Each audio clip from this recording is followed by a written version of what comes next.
Bonjour à tous, aujourd'hui revue Transformer Prime Beast Hunter avec Predaking, mais j'avais déjà présenté la version Voyager, donc effectivement un petit peu plus petite.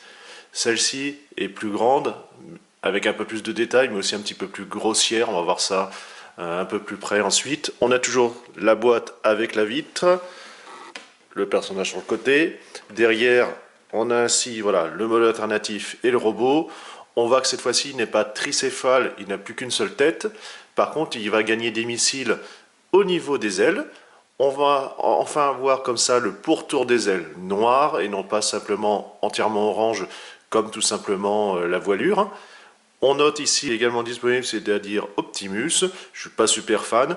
Déjà, on va voir si ce Predaking, il est sympa. Concernant la notice habituelle de la gamme, orange et noir, avec le personnage qui est en noir et blanc, juste les parties qui sont mouvables pour la transformation qui sont en couleur, au moins comme ça on ne se perd pas.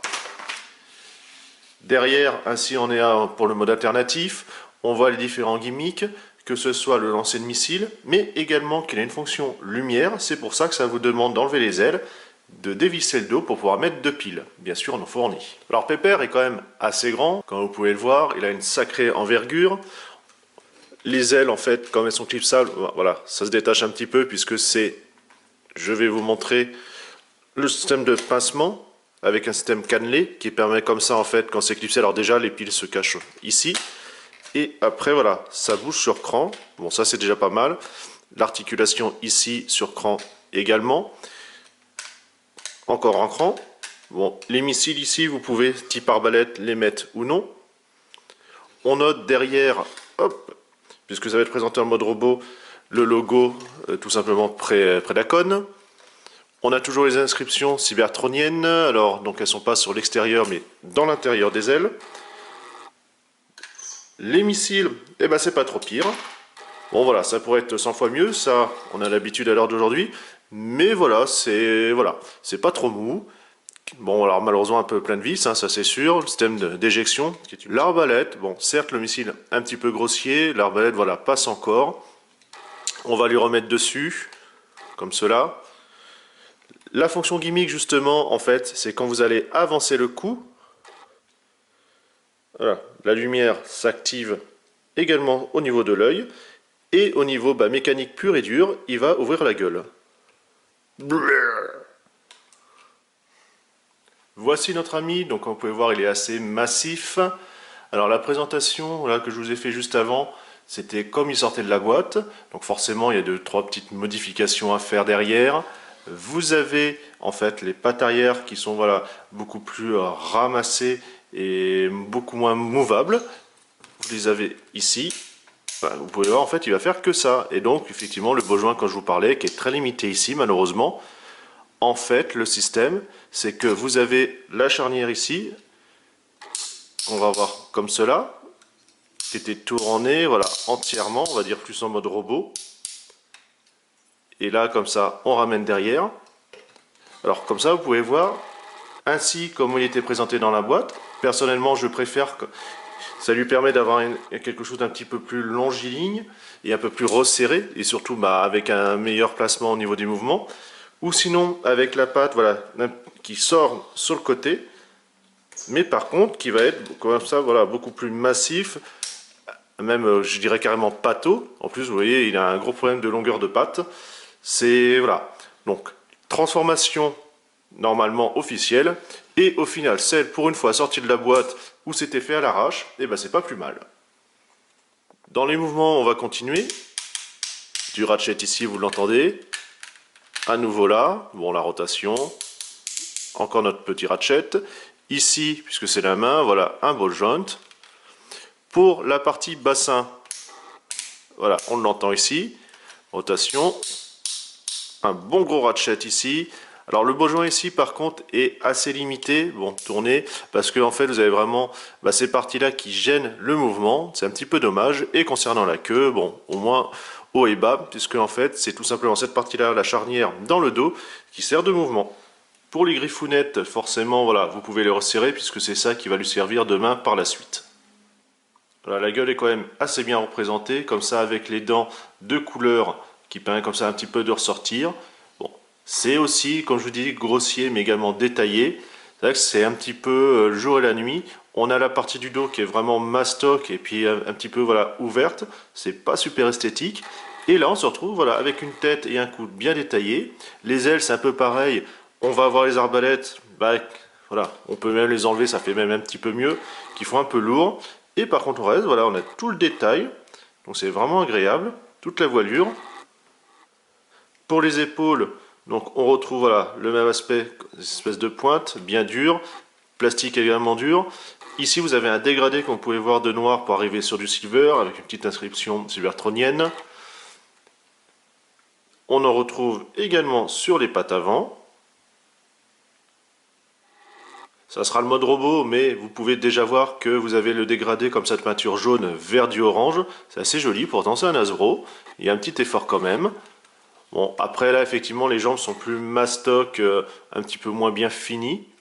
Pour la queue, on se retrouve à nouveau avec du gris silver qui se termine un petit peu en dégradé par endroits pour arriver sur le plastique noir. Alors c'est vrai que, vu la taille, ils auraient pu mettre tout simplement des bols joints internes. Ça aurait été vraiment une petite articulation sympa. Et ça aurait pas vraiment voilà, trop gêné. En tout cas, ça aurait été un petit plus. Puisque là, c'est vraiment au niveau de la plaque dorsale que ça bouge. Bon, ça fait un peu bizarre, mais pourquoi pas. Au moins, voilà, elle n'est pas trop droite. Ils l'ont mis un petit peu penché en arrière. C'est juste un système de plug assez simple. Non, voilà, au final, c'est vraiment son dos qui est creux. Et puis, comme ça, toutes ces parties qui fait un petit peu bizarre. Mais en allure générale, il est pas mal. On note également ici que, voilà, il est entièrement noir mat. Mais le torse ici, enfin en tout cas le cou, pardon, va être noir brillant. Comme ici la lame sur la patte avant. Pour passer en mode robot, on va déjà ramener les ailes en arrière pour pas trop qu'elles nous gênent. Voilà, j'ai entièrement les déployer verticalement. C'est pas super esthétique, mais on s'en fout un peu. La queue, en fait, vous remontez, vous avez juste à tirer. Ici, comme vous pouvez voir, vous avez le plug qui va se mettre à l'intérieur. On met de côté pour l'épée.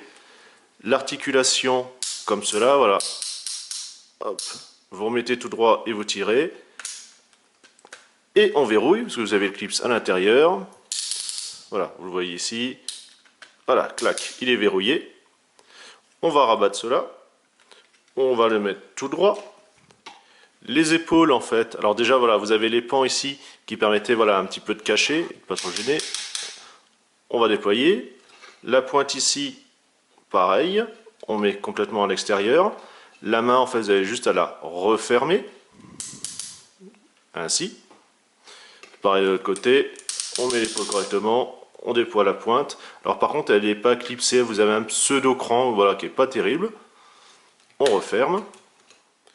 Ensuite la tête, tout simplement le cou, il y a juste à le ramener en arrière. Voilà, comme cela. Donc malheureusement, comme vous pouvez voir, voilà, c'est pas clipsé. Il n'y a rien pour arrêter, c'est juste posé. C'est un petit peu dommage. On voit la tête qui penche.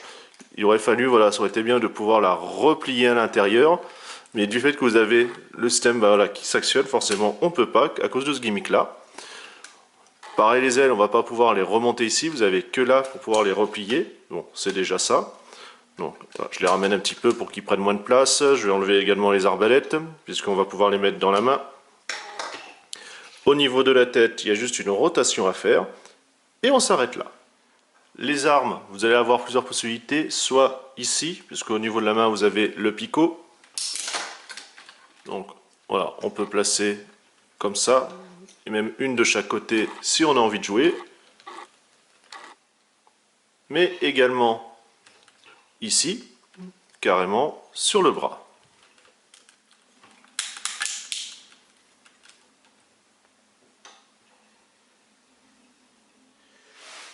Les mouvements, vous avez pu voir tout simplement dans le mode dragon, c'est-à-dire les épaules en ratchet, à nouveau ici, ici, encore le ratchet, bon la main vous venez de la voir sur le ball joint, la tête juste ici rotation, rien d'autre, le torse bloqué, bon c'est pas grave, hop, rotation, le genou et un pseudo ball joint à la base.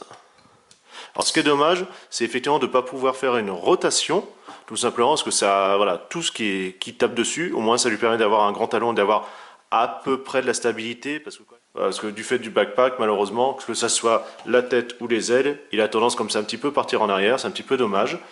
Bon, c'est pas trop pire, c'est vrai que niveau esthétique, ça aurait été mieux de pouvoir les tourner, mais au niveau stabilité, on en aurait encore perdu. On a quand même quelques détails, vous pouvez voir sur le torse. Ici, voilà. La ceinture, c'est comme si c'était voilà, carrément une gueule. Vous avez le torse assez bien détaillé. En fait, c'est juste qu'il est un petit peu trop monochrome, en fait, même si voilà, vous avez quand même quelques couleurs. Tout ce noir, voilà, il manque peut-être un petit brush, quelque chose comme ça. La tête, on a voilà, quelque chose de bien méchant également, avec ses parties translucides. Et ceci, qu'est-ce que c'est, vous allez me dire? Eh bien, c'est encore un gimmick. Voilà, ainsi on va avoir l'œil, puisque c'est translucide, ça aussi, l'espèce de crête, ça va s'allumer, en transparence, et le torse. Forcément, de dos, c'est pas super heureux, puisque vous avez voilà, cette tête, malheureusement, du fait du gimmick, qu'on peut pas rabattre, soit en arrière, soit vers le bas. Bon, un petit peu dommage quand même. On a ici, alors, ça rend bien ou pas, voilà, bon, ça donne un petit peu plus voilà, de côté massif et impressionnant, mais ça fait un petit peu idiot quand c'est entièrement rabattu. Il aurait fallu pouvoir qu'elle soit tout simplement attachée à cette partie-là et non pas la grande. Au moins, voilà, ça aurait suivi le mouvement entre guillemets. Mais au final, voilà, c'est pas trop pire. Je m'attendais vraiment à quelque chose d'assez moyen. Voilà, un petit peu comme Timus, enfin, je l'ai pas eu en main, mais tout ce que j'ai pu voir, ça me donne vraiment pas envie. Déjà, je suis pas fan du perso, ça n'aide pas. Voilà, ce Predacon est sympathique, avec bien sûr voilà, les regrets, les bons et les mauvais points comme d'habitude. Mais voilà, bon petit TF, effectivement, vous aimez le personnage, quelque chose comme ça, d'un petit mastoc ou autre, ou même simplement d'être à l'échelle avec les Deluxe, bah, le Voyager, effectivement, il y a un petit cran au-dessus, permet d'avoir l'échelle de taille, entre guillemets. Je vais essayer de vous préparer une petite séance photo derrière, et on se dit à une prochaine revue. Salut!